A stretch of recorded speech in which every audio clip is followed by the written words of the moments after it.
যত শাবল নিয়ে আয়। শাবল কেন? এই ডালাটা আটকে গেছে, কিছুতেই খুলতে পারছি না।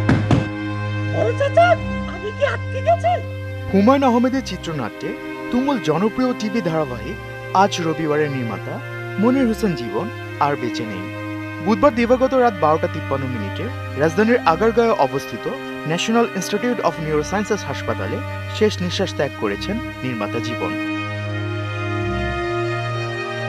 বিষয়টি নিশ্চিত করেছেন ডিরেক্টরস গিল্ড বাংলাদেশের সাধারণ সম্পাদক এস.এম. কামরুজ্জামান সাগর। সংগঠনটির সহ সভাপতি পদে নির্বাচিত নেতা ছিলেন নির্মাতা মনির হোসেন জীবন। জানা গেছে, ব্রেন স্ট্রোক করেছিলেন মনির হোসেন জীবন। পরে তাকে নিউরোসায়েন্সেস হাসপাতালে ভর্তি করানো হয়। সেখানে চিকিৎসাধীন অবস্থায় মৃত্যুবরণ করেন নির্মাতা জীবন।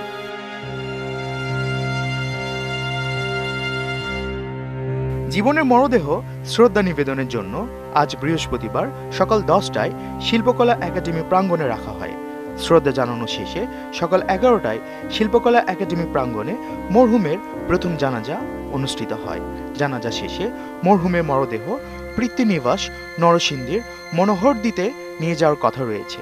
সেখানে বাদ-আসর দ্বিতীয় জানাজা শেষে পারিবারিক কবরস্থানে সমাহিত করা হবে নির্মাতাকে। জীবনের অকাল প্রস্থানে গভীর শোক ও তার পরিবারের প্রতি সমবেদনা জানিয়েছে টিভি সংশ্লিষ্ট সংগঠন ও ব্যক্তিরা। বিটিভিতে 1997 সালে প্রচার হয়েছিল ধারাবাহিক নাটক আজ রবিবার। এতে অভিনয় করেছেন আবুল খায়ের, আবুল হায়াত, আলী জাকের, জাহিদ হাসান, শিলা আহমেদ, ফারুক আহমেদ, নাসরিন, আসাদুজ্জামান নূর, সুবর্ণা মোস্তফা এবং মেহের আফরোজ শাওন। এটি 90 দশকের বাংলাদেশের অন্যতম জনপ্রিয় টিভি ধারাবাহিক ছিল। 2016 সালের অক্টোবরে ভারতীয় টেলিভিশন চ্যানেল স্টার প্লাসে হিন্দিতে এটি পুনরায় প্রচারিত হয়েছিল।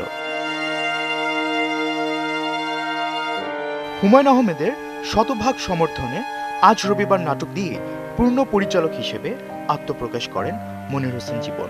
এরপর অসংখ্য নাটক নির্মাণ করেছেন এই নির্মাতা।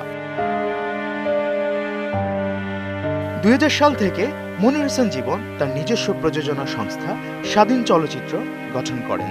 এই প্রযোজনা সংস্থা থেকে তিনি অসংখ্য একক নাটক নির্মাণ করেন। এর মধ্যে সাদা কাগজ, বন্যার চোখে জল, অপ্রত্যাশিত প্রত্যাশা, অতঃপর নিঃসঙ্গতা, একজন ময়না, গানম্যান, বিবাহ সংকট, কোরবান আলীর কোরবানি নামে অসংখ্য নাটক নির্মাণ করেছেন। নাটোরের বনলতা সেন